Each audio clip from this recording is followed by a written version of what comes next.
Assalamualaikum warahmatullahi wabarakatuh. Waalaikumsalam warahmatullahi wabarakatuh. Ya bro, Alhamdulillah. katanya lo seger banget hari ini. Iya, habis jalan-jalan, habis halan-halan, Jalan-jalan, halan-halan. Gara-gara nggak halan-halan, Inggris nggak sih? jalan-jalan. Bro, ini apaan bro? Tulisan. Oh, bagan Hmm, ya. Ini adalah badan semifinal. Ada nggak sih? Ada ya? Kelihatan, kelihatan.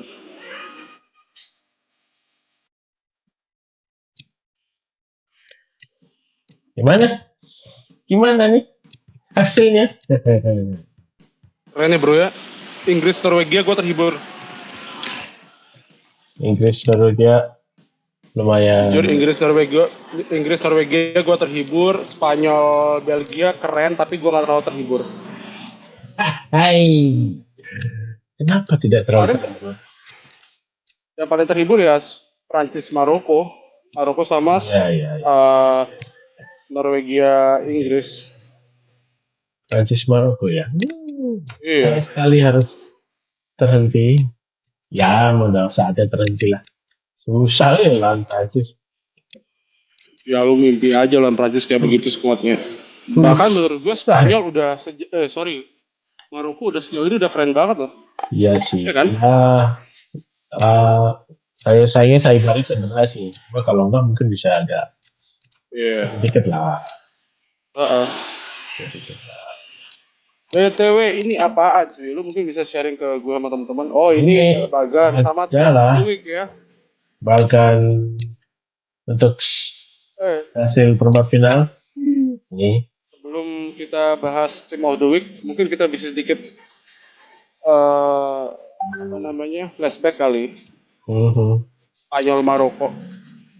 Spanyol Maroko, Prancis Maroko. Prancis Maroko. Memang menurut lo Prancis cocok Ya, nggak untuk lolos? sangat-sangat cocok sih. Sangat-sangat Sama-sama cocok ya.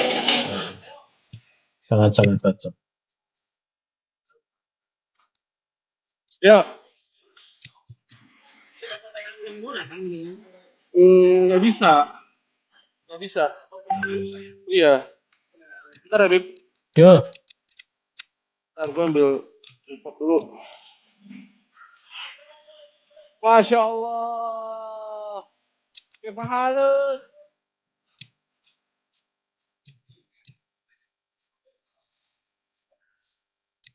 Gue, yuk Kup, gue sambil Kup. Lu tau Yakub gak? Yakub Arsenal. mana? Yakub Iya, mana? itu. Mana? Ada Itu, lama nggak ke sini. Kita udah pindah ini dia. baru datang sama bawa anaknya dia. Wih, hati-hati. Ntar kita ngobrol. Bisa ajakin podcast kapan-kapan untuk di Arsenal kan? Boleh, boleh, Arsenal, boleh, boleh, Arsenal boleh. lawan MU. Kup, Inggris gimana Kup? Arsenal lawan Keren ya MU. Inggris ya. Arsenal lawan MU.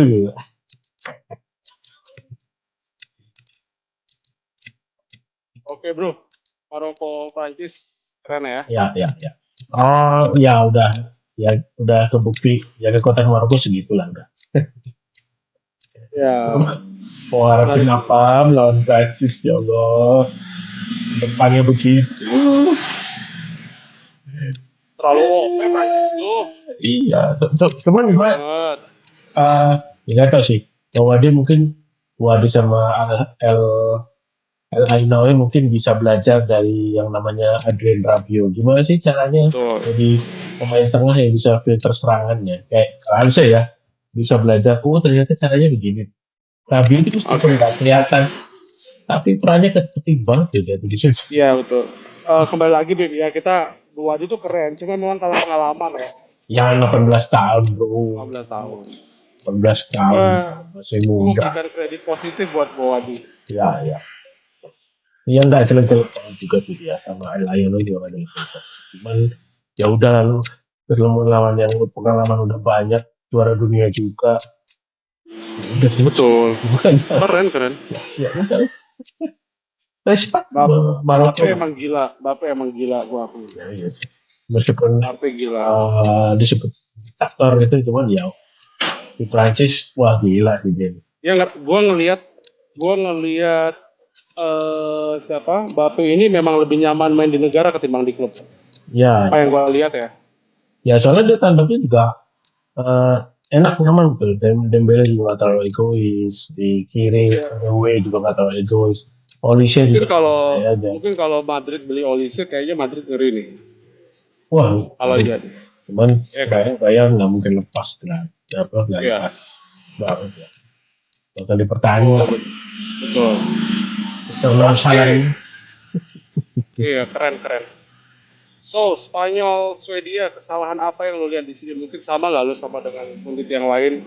Eh, Spanyol Belgia ya. Kekeliruan atau keputusan yang kurang tepat dari Rudi Garcia buat keluarin Thibaut Courtois masuk ke Sean Lammens. Mungkin Sebenarnya ada dari pihak yang lain. gue sih nggak ada kesalahan juga ya, karena memang kondisi Courtois ini cedera belum bisa lanjut. Ya pilihan terbaik ya Amen. Itu salah satu pelatih masa depan BG yang performanya juga stabil ya. Kesalahannya adalah lini belakang Belgia ini kayak kayak terhipnotis mungkin ya, bingung aja. Karena dua gol Spanyol dari skema yang sama, Iya, tendangan dari jarak jauh, rebound dengan gampangnya dicetak gol sama Spanyol. iya, iya. Merino sama Fabian Ruiz. Kan skemanya sama. Dan kenapa ini belakang ini juga ya nggak ada apa ya kesiapan gitu loh. Konsentrasi mereka buat bikin di depan Spanyol lebih terjaga itu nggak ada gitu. Oke, mungkin lu punya pandangan terlepas dari hasil akhir ya.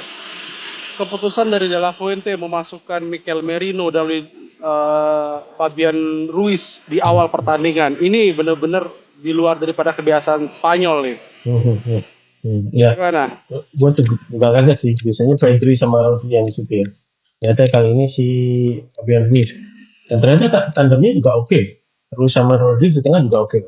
Dan Merino kayak biasa, dia itu memang selalu dari super sub. Ya, Dan selalu dari super sub.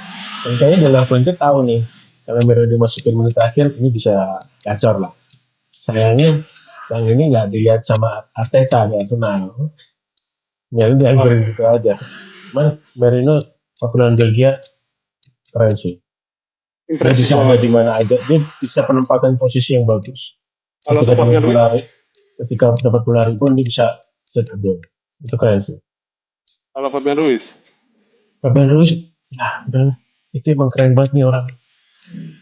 Gak kelihatan, tapi perannya tuh ada. Sama kayak Adrian Rabiot, gak kelihatan, tapi perannya tuh ada. Ya, oke, terasa banget. iya, Terasa juga banget.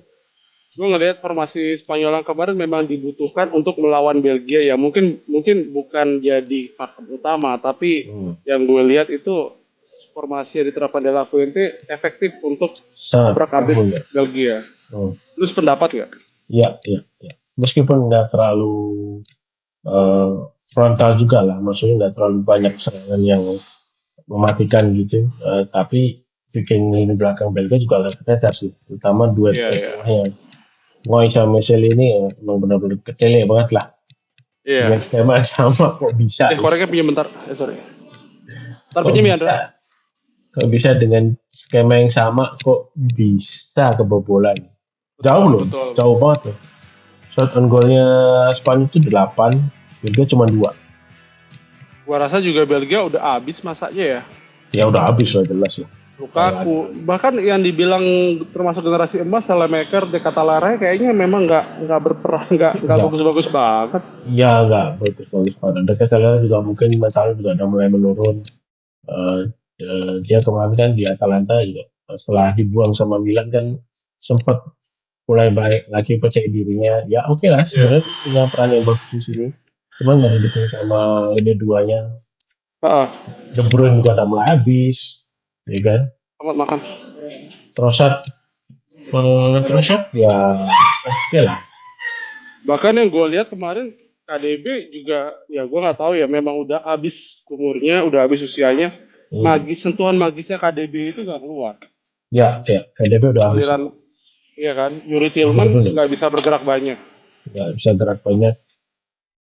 Saelemaekers yang turun juga nggak bisa manfaatin manfaatin posisinya juga. Biasa dia memang di sayap kanan dipaksa untuk di tengah itu ya agak-agak susah juga sih. Sabar. Bentar ya, Bib. Lu Tuh,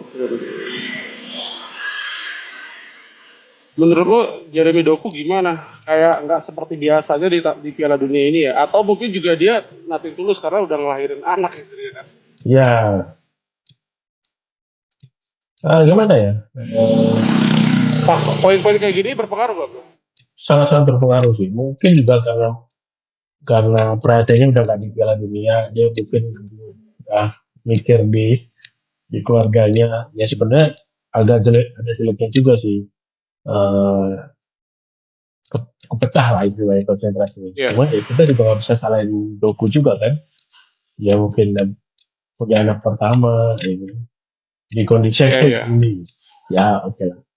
Cuman kalau sampai di apa ya namanya di kritik sih ya kebangetan juga sih kalau sampai kritik si Doku. Oke. Terus, Bib, untuk Spanyol, dari apa yang lo lihat permainan kemarin, dia masih termasuk favorit nggak? Masih, Spanyol masih jadi favorit. Meskipun permainannya agak beda jauh sama Piala Eropa ya. Cuman masih ada sisi eh, perbaikannya lah dibanding pertandingan-pertandingan di grup ya.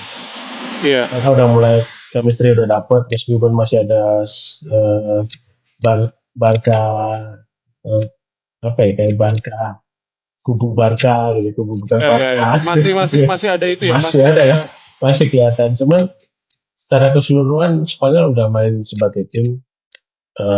Mereka koneksinya enak, passingnya juga enak. Yamal di kanan juga udah mulai kelihatan bentuk permainannya kayak gimana. Baina juga meskipun agak turun performanya dibanding di penyisian grup, tapi udah mulai kelihatan juga. Siapa juga kelihatan juga. Terutama di tengah sih, Rodri sama Ruiz benar-benar menguasai lah. Iya, iya. Tapi so far memang untuk dibilang favorit masih so-so ya. Masih, masih. Masih. Oke. So, gue pengen sedikit ngebahas tentang Argentina, Swiss. Yes. Ya, terlalu terlalu kelihatan bakal siapa yang menang ya. Bahkan kalau dari kacamata gue pribadi, gue lebih gampang memprediksi Argentina Swiss ketimbang Prancis Maroko. Ya, ya. Ya, Apa cuman yang apa yang lu udah lihat dari Argentina Swiss? gue ngeliat gimana Swiss itu sebenarnya bisa kebaca gimana sih caranya ngantiin Argentina itu mulai kebaca meskipun kebobolan duluan ya di menit 10 sama McAllister tapi dia mereka bisa ngebahas Doye. Sayangnya kenapa Embolo harus proper diving Betul. di kotak Sesuatu yang hal yang nggak berguna gitu. di area yang ya nggak ngaruh apa-apa gitu. Betul. Yang akhirnya ya udah konsekuensinya kartu merah. Iya Agak agak lucu maksudnya juga iya Embolo nih. maksudnya gimana sih gitu kan lu Rada diving bego itu sih ini. Rada biar bego. biar Paradis dapat kartu apa gitu kan.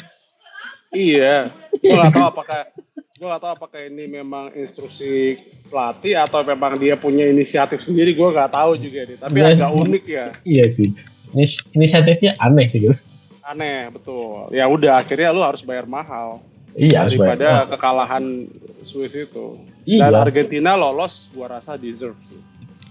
Argentina harus bisa. Cuman gue lihat dari permainan Argentina tuh kayak lu udah males-malesan lah.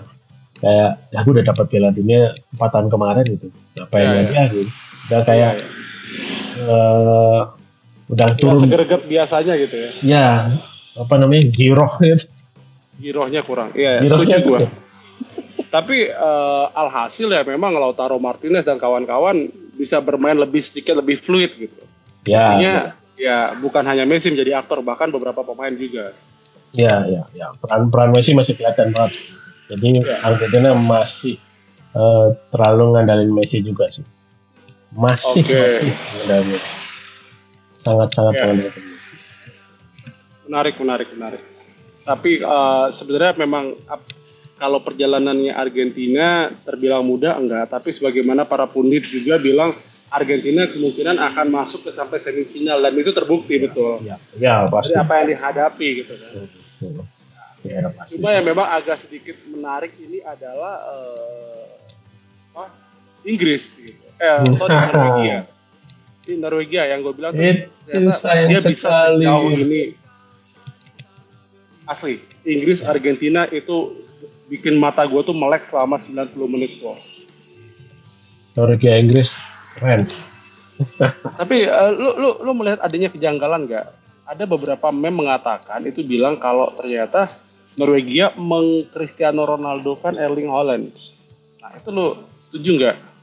Karena memang ada beberapa momen yang kelihatannya agak aneh nih, bola yang harusnya itu areanya Haaland ternyata nggak disuplai. Nah itu gimana pendapat Ya, lo? yang kayak sebenarnya mungkin juga bisa bilang gitu. Cuman gue sempat baca satu thread kalau nggak salah. Kenapa Alexander Charlotte nggak ngoper ke Haaland, nggak Haaland, tapi dia ngoper sendiri. Ada banyak pakar tapi non teknis ya di luar bola ya. Oke. Dia bilang Charlotte ini ada kemungkinan terkena cognitive tunnel vision. Apa itu? Cognitive tunnel vision. Jadi dia terlalu fokus ke bola, dia giring bola, fokus ke bola dan ke gawang. Jadi dia nggak ngeliat ada teman di mana, lawan di mana, ya. Jadi dia fokusnya ya, dia kayak di terowongan kan, cuma lihat Iya, satu kayak titik. kacamata kuda. Ya, cuma di satu titik bola dan gawang. Tapi begitu dia posisi adalah melihat Haaland, itu jalur passingnya udah ketutup sama John Stones. Oke. Nah Dan itu ya itu yang bikin dia juga udah terlambat buat tahu ada Haaland di situ. Otomatis dia harus gocek dikit dan lakuin tembakan ya. Dan itu sia-sia juga sih sebenarnya.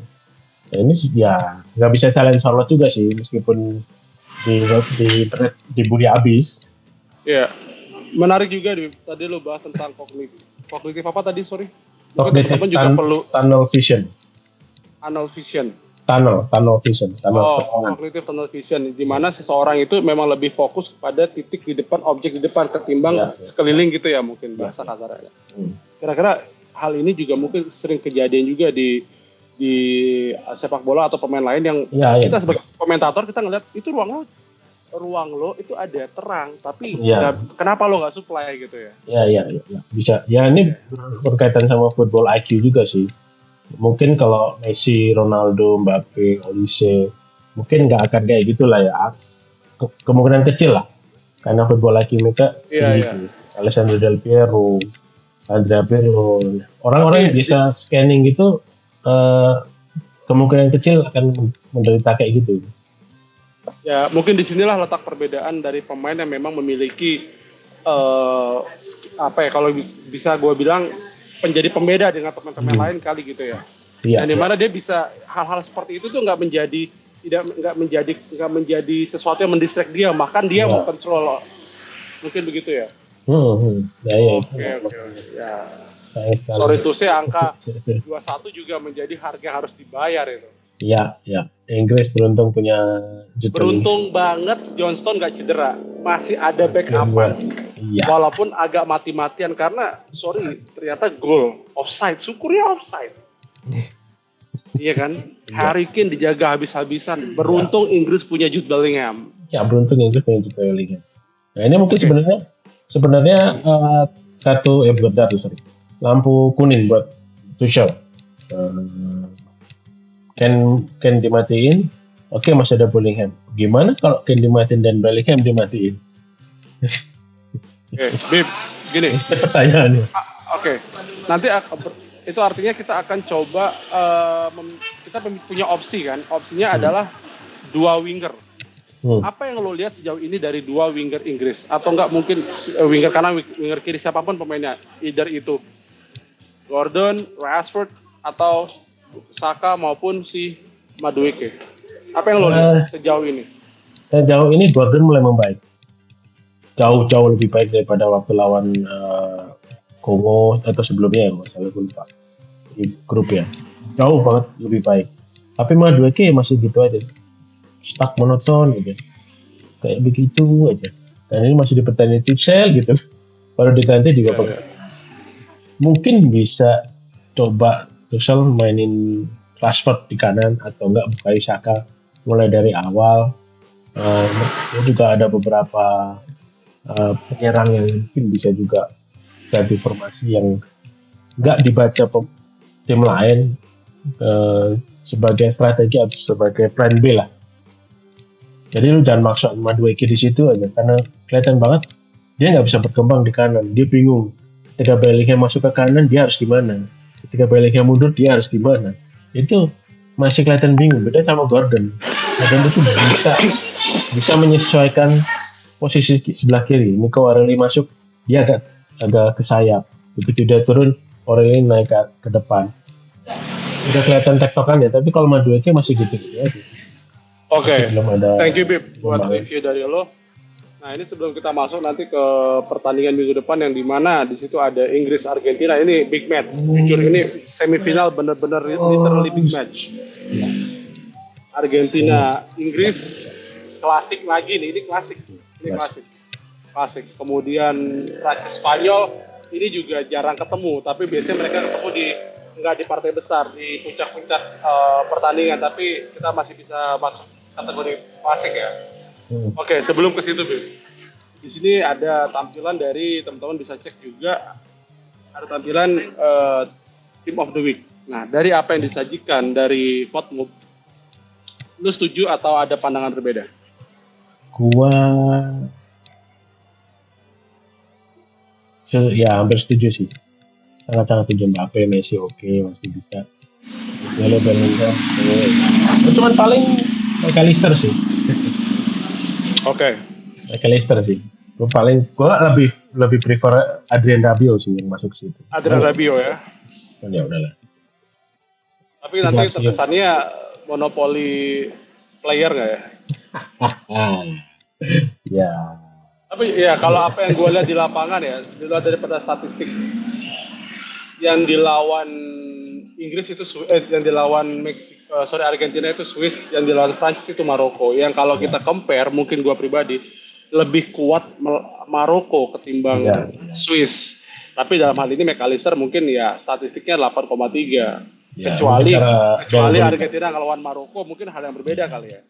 Ya mungkin bonusnya adalah McAllister nggak-golin deh kali ini. Ya. Yes. Oke. Ada poin tersendiri.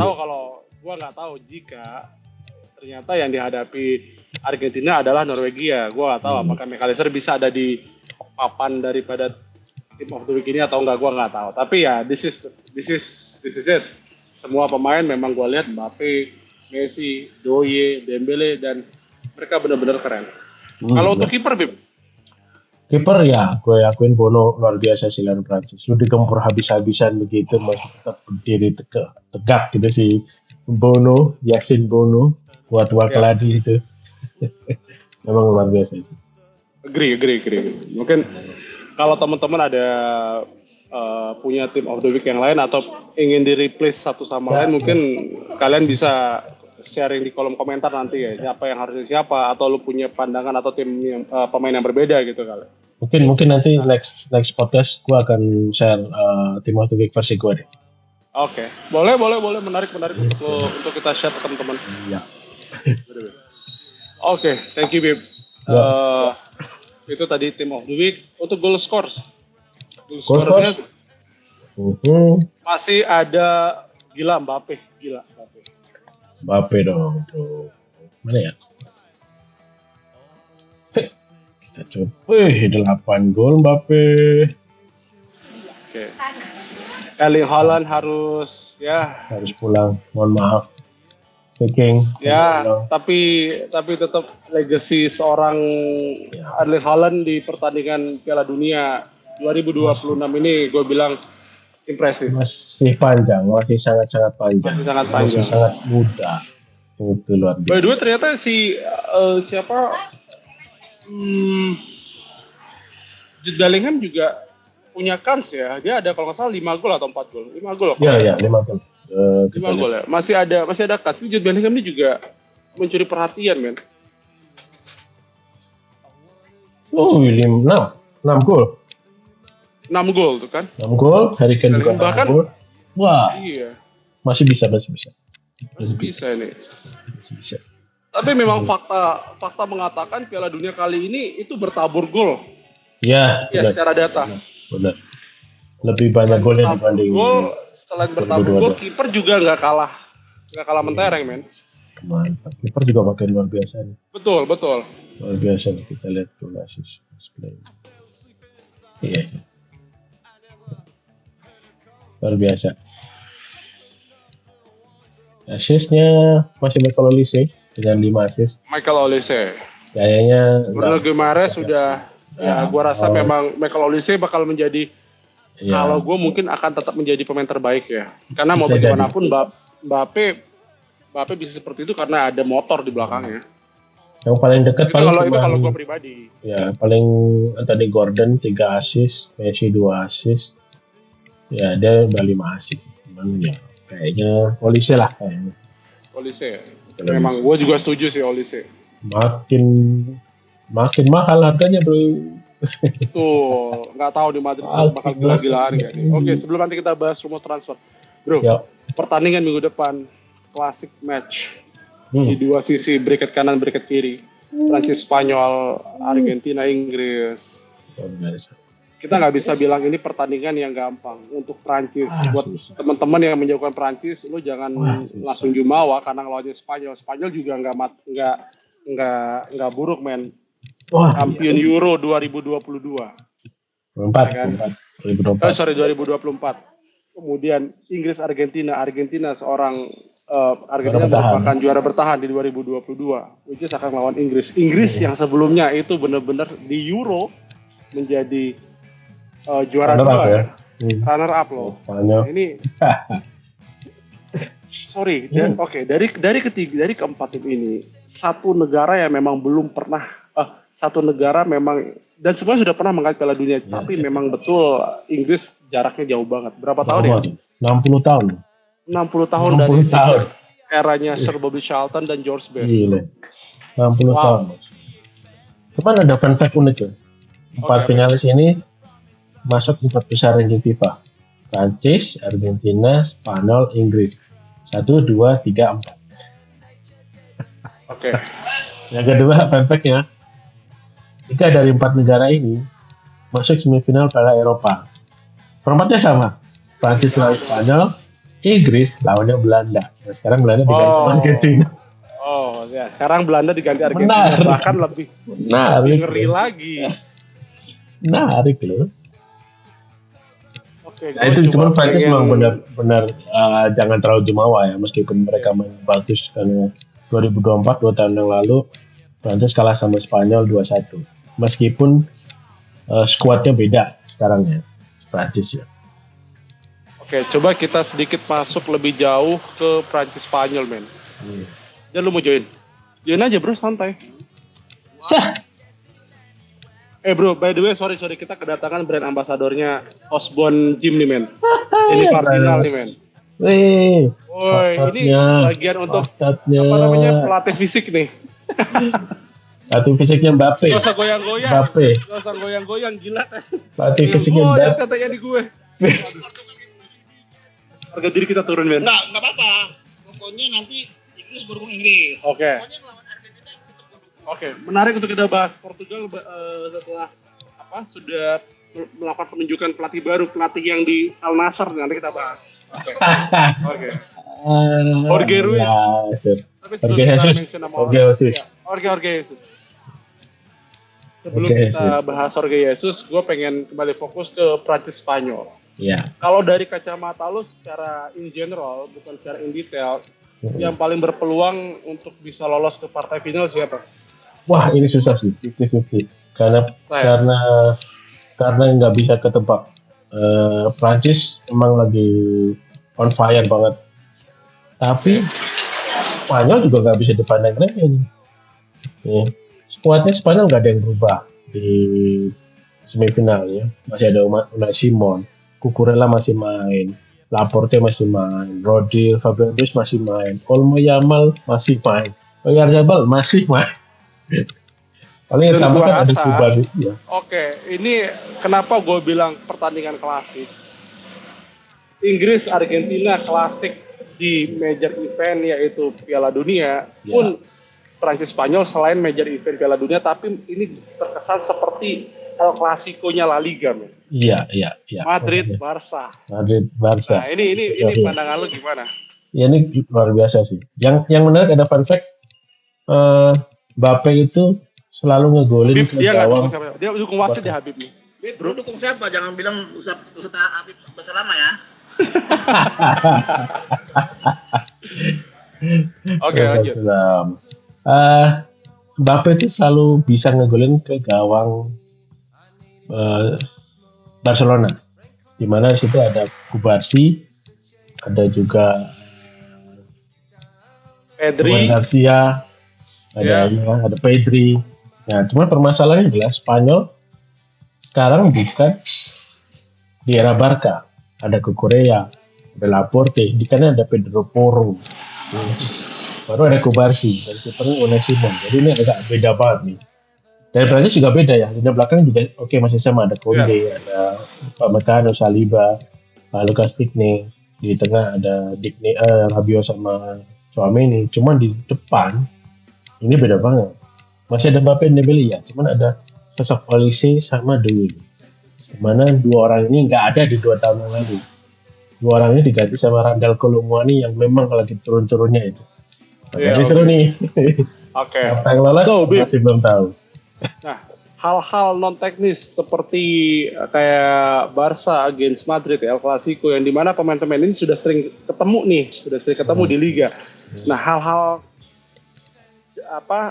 seperti contoh habit pemain dalam hal penguasaan bola, dalam hal aliran bola maupun style of play-nya itu bisa menjadi template nggak, atau mungkin itu bahkan bisa menjadi bahan pelajaran untuk tim-tim lain, lawannya juga untuk mempelajari, biasa mereka seperti ini, biasa mereka seperti begini. Ya, itu pasti bisa, apalagi yang seperti gue bahas tadi bahwa pemain Spanyol masih ada Barca minded ya, ada kubu Barca dan kubu non Barca.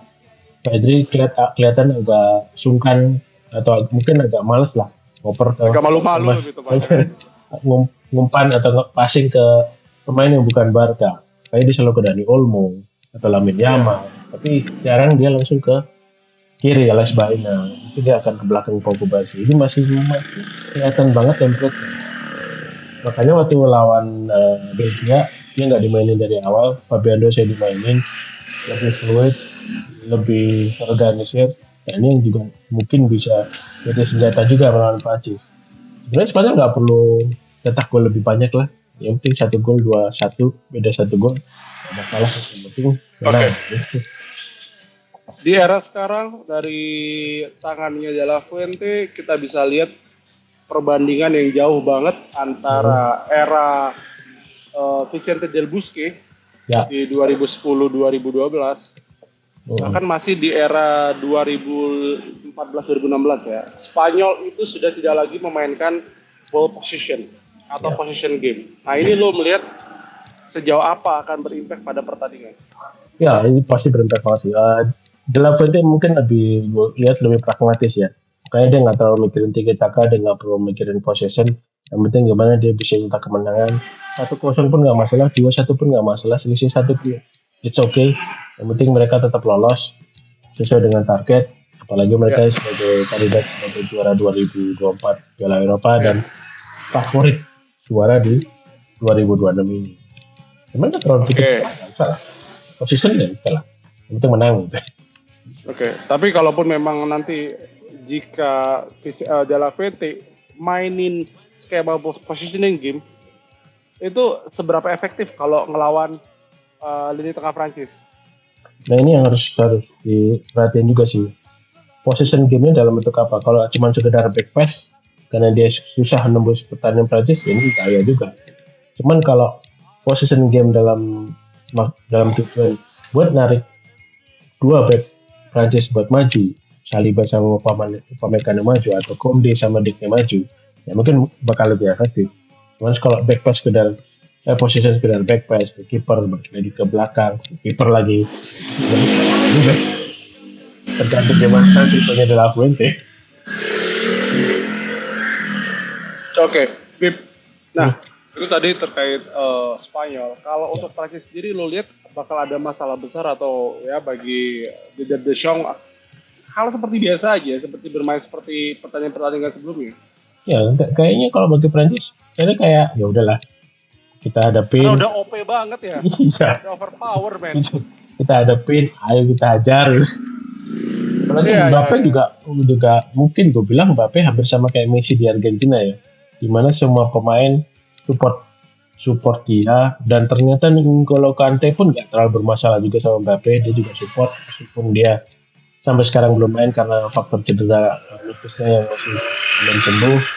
Cuman nggak ada masalah juga ternyata di timnas Prancis sendiri, dan kayaknya itu memang kerjaan media. Oke. Sip, Bib. Kemudian untuk Prancis Spanyol, hal-hal apa yang bakal menjadi batu sandungan mereka untuk sampai nggak lolos ke partai final? Pasti di luar teknis ya, non teknis sih biasanya. Mungkin cedera atau mungkin efek di luar lapangan, banyak sih masalah itu ya. Cuman kalau dari sisi teknis, kemungkinan Prancis nggak lolos adalah ketika lini depan mereka akan mati. Ya ini sebenarnya udah kelihatan waktu lawan Paraguay ya, dimana mereka Paraguay main keras, main kasar. Kelihatan banget Prancis agak susah membangun permainan, jadi cuma manfaatin penalti. Cuman masalahnya Spanyol nggak akan main kayak gitu kan. Iya. Nah itu. Dan Spanyol juga punya masalah yang sama sebenarnya. Mungkin hal-hal di luar non teknis seperti lo bilang tadi, cedera ataupun mungkin menjaga sirkulasi udara tetap hangat di ruang ganti itu penting banget dalam flow pertandingan ya. Oke, bro. Untuk Inggris Argentina, ini gue bilang sekali lagi klasik. Pertandingan laga klasik. Dan kita bisa bilang mungkin ini replika dari partai final yang terlalu dini gitu ya di Inggris. Kalau kita berbicara daripada nama-nama besar, bukan daripada apa yang terjadi present, tapi nama-nama besar. Oke. Apa yang lo lihat daripada Inggris Argentina di kedua tim ini, sejauh mana mereka akan sanggup saling menghancurkan atau melumat satu sama lain? Nah, gue yakin Thomas Tuchel pasti akan melihat beberapa pertandingan Argentina sebelumnya. Kali dia lawan Cape Verde, susahnya Argentina ngalahin Cape Verde, terutama lawan Mesir. Gimana susah Argentina lawan Mesir sampai harus dibantu wasit lah gitu. Bantu wasit. Dan wasit juga sama, harus butuh extra time 120 menit menang 3-1. Dengan cara main yang sama, gimana mereka mutusin aliran bola dari tengah ke Messi. Nah itu kayaknya udah baca itu sih. Dan gimana nanti di peran Declan Rice dan Elliot Anderson buat ini menarik. Tengah Argentina. Jude Bellingham juga punya peran loh di sini.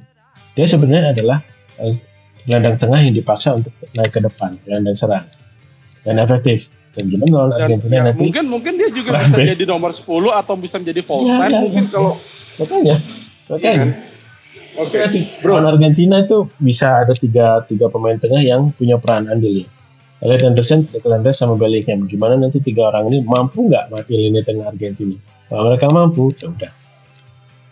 Lini tengah Inggris, lini tengah Argentina kita akan kental banget dengan nuansa Liga Inggris Premier League.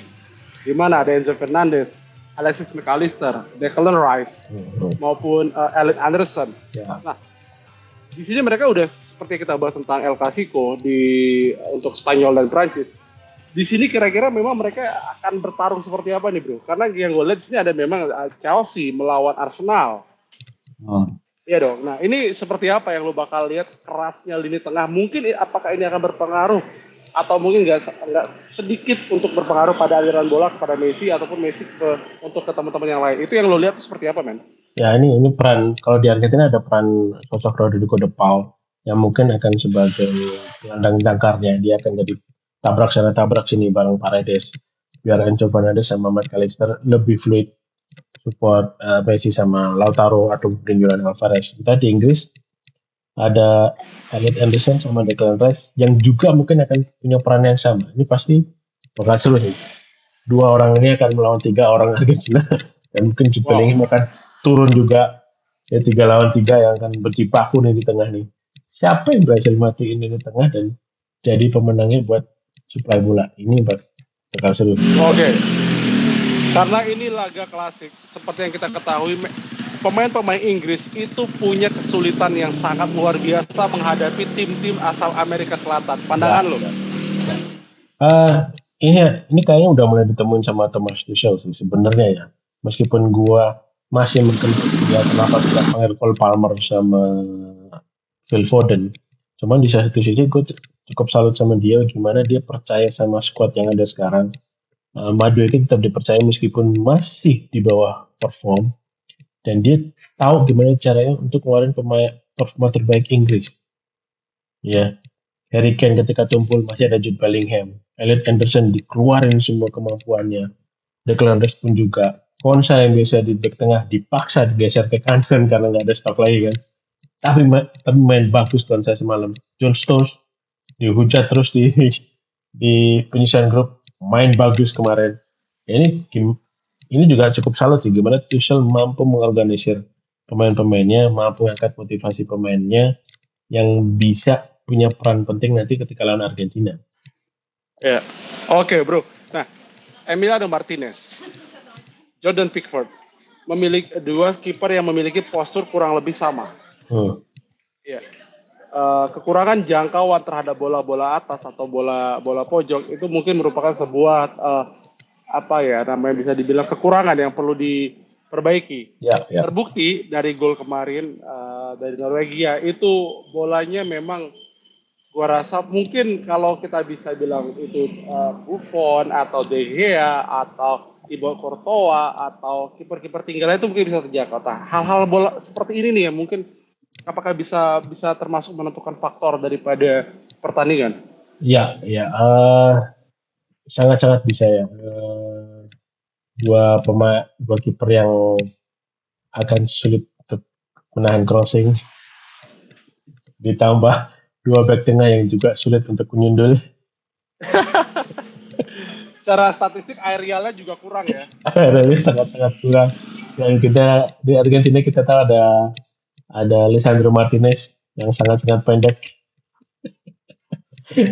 Masih untung ada Romero meskipun nggak jago-jago banget sih. Yang patut di garis merah itu sebenarnya Inggris sih. John Stones sama ini juga kurang bagus juga aerialnya ya. Iya. Mungkin feeling gue adalah Harry Kane akan turun ke belakang waktu corner. Dia punya sudut yang bagus. Mungkin dia akan dimanfaatin buat antisipasi itu. Kenapa? Karena sebenarnya posisi Harry Kane adalah deep hybrid forward. Dia akan turun ke belakang, Bellingham yang naik.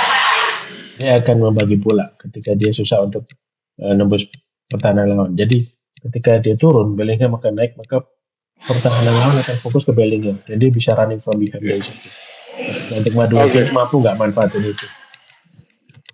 Di sini juga kita belum melihat Oli Watkins tampil ataupun Ivan Toney.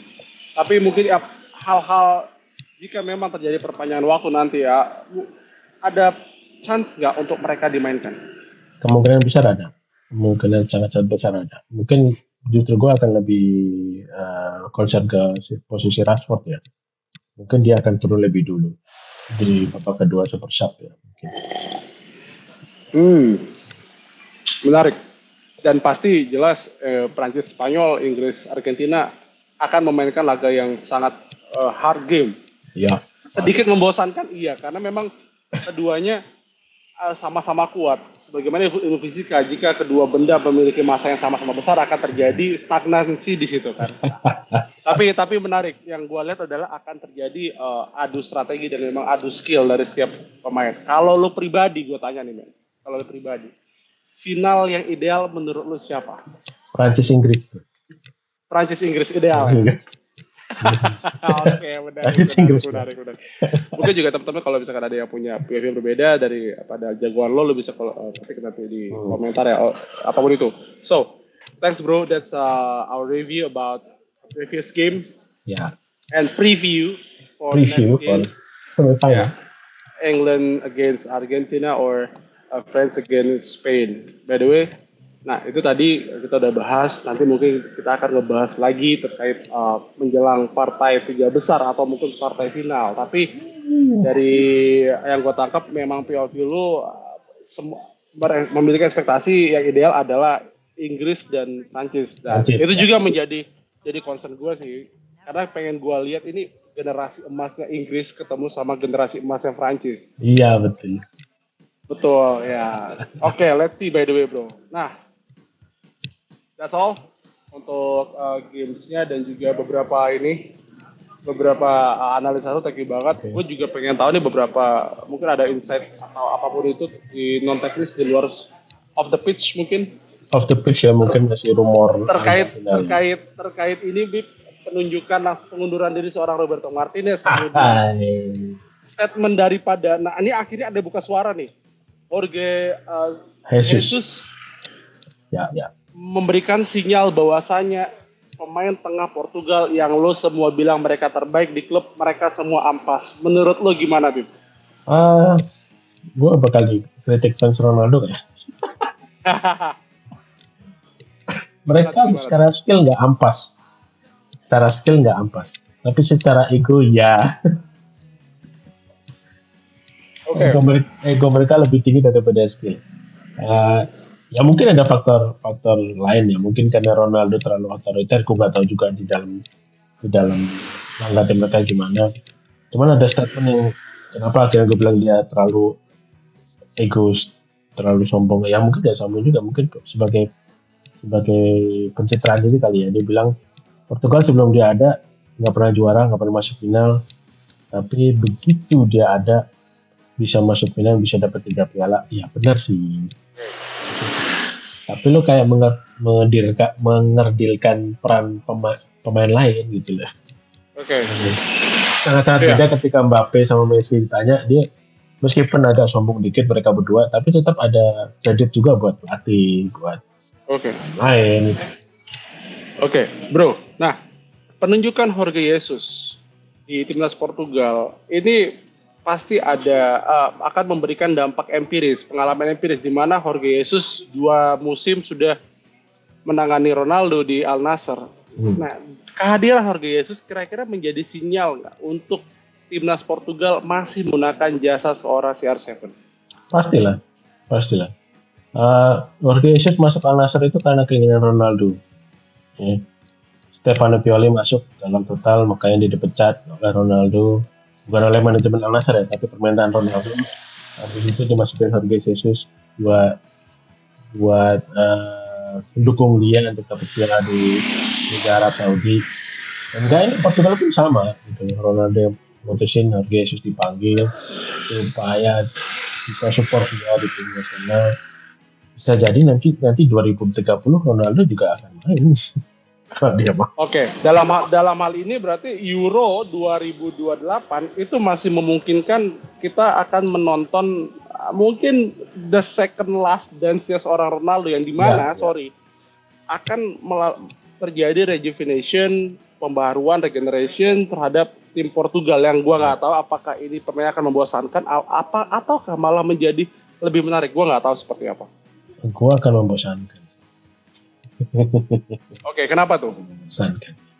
Ya kita lihat sendiri ya, Ronaldo sebagai striker nggak ada perannya apapun gitu, cuma 3 gol dan 2 gol lawan Uzbekistan gitu. Ya, saya di gol lainnya. Yang baru pertama kali masuk Piala Dunia. Baru pertama kali masuk Piala Dunia dan 1 gol lagi dicetak lewat penalti lawan Kroasia. Ya udah penalti. Selebihnya ya udah nggak ada apa-apanya gitu. Oke. Nah, menjadi pertanyaan selanjutnya ini masih gue seputar saja. Jika memang Ronaldo di 2028 edisi Euro dia masih bermain, apakah akan dia ready sebagai pengisi bangku cadangan atau akan tetap ngotot main menjadi starter? Pasti akan ngotot sebagai starter, apalagi pelatihnya Jorge Jesus.